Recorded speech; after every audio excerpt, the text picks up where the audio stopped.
আকাশবাণী আগরতলা। নমস্কার, আপনাদের সবাইকে আমাদের আজকের এই আলোচনায় অনেক অনেক স্বাগত জানাচ্ছি। চলছে বৈশাখ মাস, অর্থাৎ গ্রীষ্মকাল। আর গ্রীষ্মকাল মানেই গরমের এক অস্বস্তি অনুভব করা আমরা অভ্যস্ত হয়ে পড়েছি প্রতি বছর, তাই না? আমরা বৈশাখ জ্যৈষ্ঠ মাসটা তীব্র গরম অনুভূত করি, কিন্তু এই সময়ে বা এই বছর দেখা যাচ্ছে এই গরমটা কিন্তু বা দাবদাহটা কিন্তু অনেকটাই বেড়ে চলছে। বিশেষ করে আবহাওয়া দপ্তর জানাচ্ছে যে এই গরম বা তাপদাহ আরও বাড়বে আগামী দিনগুলিতে। কিন্তু এই গরম বাড়ার সঙ্গে সঙ্গে বা তাপদাহ বাড়ার সঙ্গে সঙ্গে আমাদের শরীরের ক্ষেত্রেও কিন্তু নানান সমস্যার সৃষ্টি হচ্ছে। কখনো মাথা ঘোরানো, পেটের সমস্যা, সর্দি কাশি আরও নানান সমস্যা দেখা দিচ্ছে। আর এই গরমে নিজেকে সুস্থ থাকার জন্য আমাদের নিজেদেরকেই দায়িত্ব নিতে হবে। বিশেষ করে যারা এই নির্বাচনের সময়ে নির্বাচনী বিভিন্ন কাজে মাঠে ঘাটে রয়েছেন, কৃষকরা রয়েছেন, যারা রাস্তায় যানবাহন চালান তাদের সমস্যা রয়েছে এই গরমে, কিংবা যারা রাস্তায় ফুটপাতে দোকান করে, এই গরমে নানান সমস্যা দেখা দেয়। অর্থাৎ রৌদ্রে, প্রখর রৌদ্র তাপে তাদের নানান সমস্যা সহ্য করতে হয়। কিন্তু নিজেরা নিজেদের কিভাবে আমরা রক্ষা করব এই গরম থেকে, তীব্র দাবদাহ থেকে, এই নিয়েই আজ আমরা বিশেষজ্ঞের সঙ্গে কথা বলবো।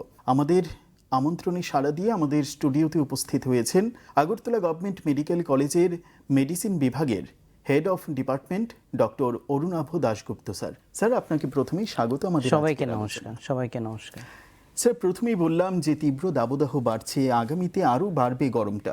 তো এই গরমে বা এই তাপদাহে আমরা কিভাবে নিজেদের রক্ষা করব এই সময়টাতে? টেম্পারেচার রিলেটেড ইলনেস, এই বিষয়টাকে আমরা এভাবে ব্যাখ্যা করি।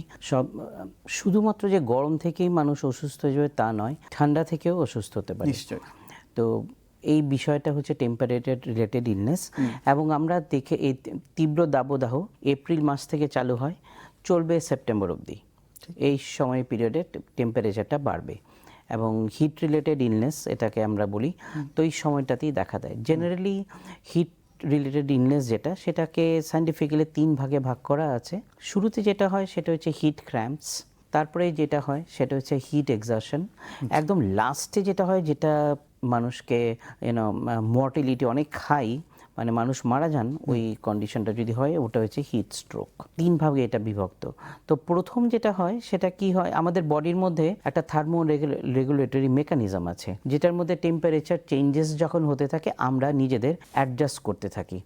এবং টেম্পারেচার রেগুলেশনের যে সেন্টারটা, সেটা ব্রেনের ভেতরে আছে, ব্রেন এটাকে ম্যানেজ করে। তো যখন আমাদের গরমে আমরা এক্সপোজড হই, তখন কি হয়, আমাদের স্কিনের নিচে যে ব্লাড ভেসেলসগুলো আছে সেগুলো ওপেন হয়ে যায়। ওপেন হওয়াতে তখন ব্লাড সার্কুলেশনটা স্কিনের নিচে বাড়ে এবং লোকের সোয়েটিং হতে থাকে, এবং সোয়েটিংয়ের কারণে তখন টেম্পারেচারটা কমে। এটার মধ্যে কিন্তু আবার টেম্পারেচারের ইনফ্লুয়েন্স আছে, যেমন হিউমিডিটি কীরকম এটাতে প্লে করে। হিউমিডিটি, তারপরে এয়ার ফ্লো, যেমন এয়ার ফ্লো যেটা যদি একটু বেশি থাকে তাহলে তখন সোয়েটিংটা বেশি হয় এবং টেম্পারেচারটা কন্ট্রোলে থাকে। So this is the bodies mechanism to maintain temperature. যখন সোয়েটিং হতে থাকে তখন 2 লিটার্সের মতো ফ্লুইড লস হয় আর সল্ট লসও হয়। তো তখন আমাদের কি করতে হবে, এই যে ফ্লুইড লসটা হয়েছে আর সল্ট লসটাকে হয়েছে, এটাকে রিপ্লেনিশ করা, মানে আমাদের বডির মধ্যে ইনটেক করতে হবে যে ফ্লুইড লসটা হয়েছে এবং সল্ট লসটা যেটা হয়েছে। বেশিরভাগ ক্ষেত্রে দেখা যায় কি, আমরা যদি পরিমাণ মতো ফ্লুইড না নিই, যখন ফ্লুইড লস হচ্ছে বডির মধ্যে ডিউ টু সোয়েটিং, তখনই আমাদের হিট রিলেটেড ইলনেস চালু হয়। তো আপনি লক্ষ্য করে দেখবেন, অনেক ক্ষেত্রে আমরা গরমের থেকে যখন ফিরে আসি তখন মাসকুলার ক্র্যাম্পস হতে থাকে। জেনারেলি পায়ের মাসলসগুলোতে হয় এবং ঘাড়ের মাসলস হয়, ঘাড় ব্যথা করে, পা হাত পা ব্যথা করছে, মাসকুলার পেইন হচ্ছে, আবার কিছুক্ষণ পরে সেরেও যাচ্ছে। কোল্ড ওয়েদারে এক্সপোজ যখন আমরা হই, ভেতরে ঢুকলাম, এসির ভেতরে ঢুকলাম, তো ধীরে ধীরে দেখলাম যে ব্যথাটা কমে গেল। তো এটা ওই বডির মেকানিজম অনুসারে, টেম্পারেচার রেগুলেটরি মেকানিজম অনুসারে তখন বডির ভেতরের টেম্পারেচারটা আবার নর্মাল হয়ে গেল। আর সাথে সাথে তখন আমাদের কি করতে হবে, ফ্লুইড ইনটেকটা করতে হবে। ফ্লুইড ইনটেক আর সল্ট ইনটেক যদি করি তাহলে ক্র্যাম্পসটা কমে যাবে, ঠিক হয়ে যাবে। তো এগুলো তো সিম্পল মেকানিজম। কিন্তু কখনো কখনো দেখা গেছে কি, যে আমরা ফ্লুইডটা নিতে পারছি না, বা যেরকম ফ্লুইড নিতে হবে সেটা নেওয়া সম্ভব হচ্ছে না। তখন যে কন্ডিশনটা হয় সেটাকে বলে হিট এক্সারশন, মানে হিট ক্র্যাম্পসের থেকে আরেকটু বেশি এই সিভিরিটিটা। সেখানেও পেশেন্টের কি হয়, যেহেতু ফ্লুইড লস হয়ে গেল, ঘামে এবং ফ্লুইড আমি নেইনি, তার তখন কি হবে, প্রেশারটা ফল করে যায়। এবং এই যে বললেন মাথা ঘুরিয়ে পড়ে গেছে, এটার কারণ কিন্তু হিট এক্সাশনের জন্য। আচ্ছা, মানে লোকটা দাঁড়িয়ে ছিল, অনেকক্ষণ ধরে ঘেমেছে, যেমন কোনো একটা বিষয়ে বাজারে গিয়ে লাইনে দাঁড়িয়ে আছেন, রোদ পড়ছে মাথার উপরে, ঘামছেন, কিন্তু জল ইনটেক হচ্ছে না, তো তখন ব্লাড প্রেশারটা ফল করে গেল। তো ব্লাড প্রেশারটা ফল পড়ার কারণে মাথা ঘুরিয়ে পড়ে যাওয়া, তো এটাই হিট এক্সাশনের কারণ। হিট এক্সাশনেরও ট্রিটমেন্ট বিশেষ কিছু না, ফ্লুইড ইনটেক দেওয়া। যদি পেশেন্টকে হাসপাতালে ভর্তি করা হয় তখন আমরা স্যালাইন ইনফিউশন দেই আর টেম্পারেচারটাকে রিডিউস করার চেষ্টা করি। আচ্ছা, আচ্ছা। আর এটা যদি পেশেন্ট সিরিয়াস এতটা না থাকে তখন তো এটা বাড়ির মধ্যে সেই ট্রিটমেন্টটা সম্ভব, টেম্পারেচার, বডি টেম্পারেচারকে কুল করে এনাফ ফ্লুইড দেওয়া। আচ্ছা স্যার, স্বাস্থ্য মন্ত্রক তো বলছে বা বিভিন্ন দপ্তর থেকে বলা হচ্ছে যে যতটা সম্ভব রৌদ্রোত্তাপ থেকে এড়িয়ে চলা, কিন্তু তারপরেও দেখা যাচ্ছে গোটা দেশ জুড়ে নির্বাচনের মরশুম চলছে, কিংবা যারা কৃষি কাজ করেন, যারা যানবাহন চালান রাস্তায়, তাদের তো ঘরের মধ্যে বসে থাকার প্রশ্ন ওঠে না। তো সেই ক্ষেত্রে তারা তাদের কাজটা কিভাবে নিজেদের রক্ষা করবে বা কিভাবে সুরক্ষিত রাখবে নিজেদের? কিছু কিছু প্রফেশন আছে যেগুলো হিট ইনজুরির ক্ষেত্রে ভেরি ইম্পর্টেন্ট, যেমন ধরুন কৃষক, agriculture workers, traffic police, and বাজারে যারা ধরুন দোকানদার যারা ফুটপাতে কাজ করছেন, ভেরি ট্রু। তো তাদের ক্ষেত্রে কিন্তু দে আর ভেরি এক্সপোজ টু সান, এবং জীবিকা নির্বাহের ক্ষেত্রে বাইরে তো কাজ করতেই হবে। তো সেক্ষেত্রে যেটা করতে হবে, এক, ছাতা ব্যবহার করতে হবে, they have to use an umbrella, this is number one. আর যদি সম্ভব হয় সান প্রোটেক্টিভ গ্লাস পরা, সেটা, আর জল নিয়ে যাওয়া, যেখানেই যাবে জল ক্যারি আউট করতে হবে। 2 ঘন্টা অন্তর অন্তর at least 300 ml of fluid intake করতে হবে, সেটা হচ্ছে সবচেয়ে ইম্পর্টেন্ট। যে 24 আওয়ার্সে minimum 3.5 to 4 litres of water intake is needed. আচ্ছা, সেই ক্ষেত্রে আপনি বলছিলেন যে ছাতা ব্যবহার করতে হবে। যারা কৃষকরা রয়েছেন তাদের তো কৃষি কাজ করার সময় ছাতা ব্যবহার করা সম্ভবই না, তারা কি সেই ক্ষেত্রে টুপি ব্যবহার করতে পারে? ডেফিনেটলি। সানের রে থেকে বাঁচানোর জন্য যেটা করা উচিত সেটা করতে হবে। এবং আমরা ছোটবেলাতে দেখেছিলাম তাল পাতার বড় বড় টুপি পরতেন কৃষকরা, এখন আর এটা দেখা যায় না। তো ওই রকমের বড় টুপি পরলে ভালো, কারণ সেখানে কি হয়, পুরোটা বডি কাভার থাকছে। ছোট একটা টুপি পরলে শুধু মাথা কাভার হচ্ছে, কিন্তু বডিটা কিন্তু সানে এক্সপোজড। কিন্তু বড় টুপি যদি পরেন, বড় একটা কাভারিং দিয়ে যেটা পরে, সেটাতে সম্পূর্ণ বডিটা কাভার থাকবে। So this is one of the protective mechanism. আচ্ছা স্যার, অনেক সময় শোনা যায় যে রৌদ্র থেকে এসে ডাইরেক্ট জল না খাওয়ার জন্য, তো আপনি সেই বিষয়টাতে কি বলবেন? অ্যাকচুয়ালি জল না কন্টিনিউয়াসলি খেতে হবে, ইভেন আমরা বলি যে কুল ওয়াটার খেতে পারে। I am not telling cold water, হ্যাঁ, কুল ওয়াটার, জলটা একটু ঠান্ডা করে, ঠান্ডা জল খাওয়া উচিত। এবং জলটা, ওয়াটার ইনটেকটা কিন্তু রাখতে হবে অ্যাকচুয়ালি।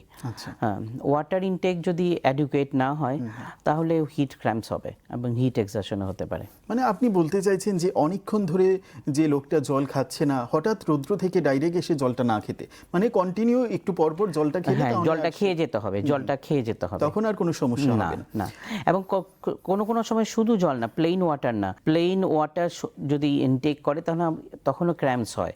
তো তাতে কি হবে, একটু স্যালাইন ইনটেক করতে হবে। তো ওআরএস, জলের মধ্যে ওআরএস গুলো খেতে পারছেন, সেটা সম্ভব। অনেকে গ্লুকোজ খাচ্ছে, হ্যাঁ, গ্লুকোজ খেতে পারে, ডেফিনেটলি।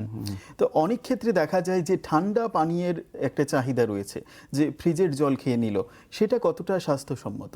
একদম ডাইরেক্টলি ফ্রিজের জলটাকে একটু টেম্পারেচারের মধ্যে রেখে একটু ওয়ার্ম করে, মানে যখন বডি নর্মাল টেম্পারেচারের সাথে অ্যাডজাস্ট হবে, সেটাই খাওয়া উচিত। স্যার, জলের পাশাপাশি ফলমূলের জন্য আপনি কি বলবেন সকলের জন্য? ফ্রুটস ইনটেক, ফ্রুটসের ভেতরে অনেক ফ্লুইড আছে, তো ডেফিনেটলি কোন কোন ফলগুলো এই সময়টাতে? যেমন তরমুজ, ভালো ওয়াটার ইনটেক আছে। তো those fruits which are having lot of water content people should take. বর্তমানে গোটা দেশ জুড়েই উৎসবের মেজাজে চলছে নির্বাচন। তো এই নির্বাচনের সঙ্গে যারা জড়িত, নির্বাচন কর্মী যারা রয়েছেন, প্রার্থী যারা রয়েছেন, ভোটের কাজে নিয়োজিত, তো যারা এই কাজের জড়িত রয়েছেন, তারা নিজেদের সুস্থ রাখার জন্য কিভাবে তারা চলাফেরাটা করবেন? সবচেয়ে যেটা ইম্পর্টেন্ট, সেটা তো আমি আগেই বললাম, জল ক্যারি করতে হবে, ঠান্ডা জল ক্যারি করতে হবে, এবং জলটা বারে বারে খেতে হবে। মাঝে মধ্যে স্যালাইন ইনটেক করবেন ওনারা, এবং যতটুকু সম্ভব আপনার সানলাইটকে অ্যাভয়েড করতে হবে। যেটা দেখা গেছে children are old age people তারা ভেরি প্রোন। তো আমি অ্যাডভাইস করব যারা ওল্ড এজ পিপল মানে 60-র উপরে যারা আছেন এবং 5 ইয়ার্সের নিচে যারা চিলড্রেন আছে তারা ডেফিনেটলি যাতে সান অ্যাভয়েড করে। শিশুদের জন্য আমাদের বা তরুণ কিশোর কিশোরী যারা রয়েছেন রাজ্য বিদ্যালয় শিক্ষা দপ্তর থেকে তাদের ছুটি ঘোষণা করা হয়েছে আগামী 27 এপ্রিল পর্যন্ত, শুধুমাত্র এই তাপদাহ থেকে তাদের একটু সুরক্ষিত রাখার জন্য। স্যার, অনেক ক্ষেত্রেই দেখা যায় যে বিভিন্ন রোগের ক্ষেত্রে মশলাযুক্ত খাবার থেকে কিছুটা দূরে থাকার পরামর্শ দিয়ে থাকেন চিকিৎসকরা। তো এই গরমে কি আসলে মশলাযুক্ত খাবার এটা খুব ইম্পর্টেন্ট, কারণ গরমের ক্ষেত্রে যেটা প্রয়োজন সেটা হচ্ছে ফুড ইনটেকটা এরকম হতে হবে যেটা ইজিলি ডাইজেস্টেবল, যেটা সহজে ডাইজেস্ট করা যেতে পারে। তো মশলা খেলে অসুবিধা কি হয়, অনেক সময় বদহজম হয়। তো এটার কারণে টু মাচ স্পাইসি ফুডকে অ্যাভয়েড করার জন্য বলা হয়। Food should be easily digestible. Sir, এখন আমাদের অনেকের বাড়িতে দেখা যায় যে এয়ার কন্ডিশন বা এসি রয়েছে, তো সেটা স্বাস্থ্যের জন্য কতটা স্বাস্থ্যসম্মত কি মনে হয়? অ্যাকচুয়ালি টেম্পারেচারকে তো এরকম তীব্র দাবদাহে আপনাকে তো টেম্পারেচারকে কুল রাখতেই হবে, এবং this is one of the way to make atmosphere cool. আর আমরা যখনই হিটের পেশেন্ট যখন আমাদের কাছে আসে তখন আমাদের প্রথম দায়িত্ব কিন্তু টেম্পারেচারটাকে রিডিউস করা, এবং ওটাকে আমরা গ্র্যাজুয়ালি রিডিউস করি। কিন্তু একটা টাওয়েল জলে ভিজিয়ে আমরা তখন বডির যে কাপড় আছে সেটাকে রিমুভ করার পর বডির স্কিনের উপরে ঠান্ডা টাওয়েল দিয়ে রাব করা হয় যাতে টেম্পারেচারটা গ্র্যাজুয়ালি রিডিউস করে, এবং ফ্যান চালানো হয় যাতে টেম্পারেচার রিডিউস হয়। তো the same action is of air cooler also, it is reducing temperature. So এখনকার যেরকম গরম, সেখানে আপনার এয়ার কুলার দিয়ে রুম ঠান্ডা করা ছাড়া আর তো কোনো উপায় নেই যেখানে আপনি টেম্পারেচারটাকে অ্যাম্বিয়েন্ট রাখবেন। আচ্ছা, যাদের বাড়িতে বা যাদের ঘরে এয়ার কন্ডিশন বা এসি নেই তারা কিভাবে ঘরটাকে সুরক্ষিত রাখবে এই গরম থেকে? সেখানে আপনাকে ফ্যান, আমরা যে আগে সবাই আমাদের বাড়িতেও তো অনেক আমরা ছোটবেলা দেখেছি, আমরা তো জানি না এয়ার কুলার বা এয়ার কন্ডিশন, সেগুলো একটা তো রিসেন্ট ডেভেলপমেন্ট। তখন আমরা যেভাবে ফ্যান চালিয়ে রেখেছি ওভাবেই করতে হবে। আর যখন দুপুরবেলার দিকে তখন কি হতে হবে, জানলা দরজাটাকে বন্ধ রাখতে হবে যাতে হিট ওয়েভ ভেতরে না আসতে পারে। আচ্ছা, তারপরও বলা হচ্ছে যে ভেজা কাপড় ছড়িয়ে দেওয়ার জন্য যেন ঠান্ডা বাতাসটা ঘরের মধ্যে ছড়িয়ে পড়ে। হ্যাঁ, এটা ডেফিনেটলি আগের দিনে তো খসখস জলে ভিজিয়ে বারান্দাতে রাখা হতো, জানলাতে রাখা হতো, এবং এখনো রাখে লোকে। ইট acts as an air cooler. So these are the process যেখানে টেম্পারেচারটাকে ঠান্ডা করা যায়। স্যার, আমাদের সময় প্রায় শেষের মুহূর্তে, শেষ করার আগে স্যার জানতে চাইবো, এই বর্তমান সময়ে কোনো কারণে ধরুন আমার সামনে একজন অসুস্থ হয়ে পড়লো, বা কোনো সমাবেশে গিয়ে বা যে কোনো জায়গায় গিয়ে কেউ অসুস্থ হয়ে পড়লো, তড়িঘড়ি আমাদের কি করণীয়? হিট এক্সারশন টাই সবচেয়ে কমন হবে। তো সেখানে কি হয়, ব্লাড প্রেশারটা ফল করে যায়। তো সবচেয়ে প্রথমে যেটা হবে সেটা হচ্ছে মাথা নিচের দিকে রেখে পাটাকে উপরে তুলে দেওয়া। আচ্ছা আচ্ছা, ফুট অ্যান্ড রেস করতে হবে। মাথাটা যেরকম ভাবে মাটির মধ্যে শুয়ে আছেন উনি শুয়ে থাকুক, কোমর থেকে পাটাকে উপরে তুলে দেওয়া, দিস ইজ নাম্বার 1। আচ্ছা, এটা করলেই কিন্তু ওনার মানে উনি জ্ঞান ফিরে আসবে। আর যখনই উনি একটু কনসাস হবেন তখন ওনাকে গ্লুকোজ যুক্ত ওআরএস খাওয়ানো। মানে সঙ্গে সঙ্গে হাসপাতাল নেওয়ার কোনো দরকার নেই, এই প্রাথমিক depend on the severity, it will depend on the severity. Heat stroke যদি হয় তাহলে তো ডেফিনেটলি, হিট স্ট্রোক কিভাবে বোঝা যাবে, চামড়াটা আমরা যখনই লোকটা পড়ে যাবে তখন আমরা টেম্পারেচার বডিটাকে টাচ করব, যদি দেখি যে টেম্পারেচার প্রচন্ড গরম হয়ে আছে, body is very warm and very hot, তাহলে হিট স্ট্রোক হওয়ার সম্ভাবনা, এবং তখন ওনাকে ডেফিনেটলি হাসপাতালে শিফট করতে হবে।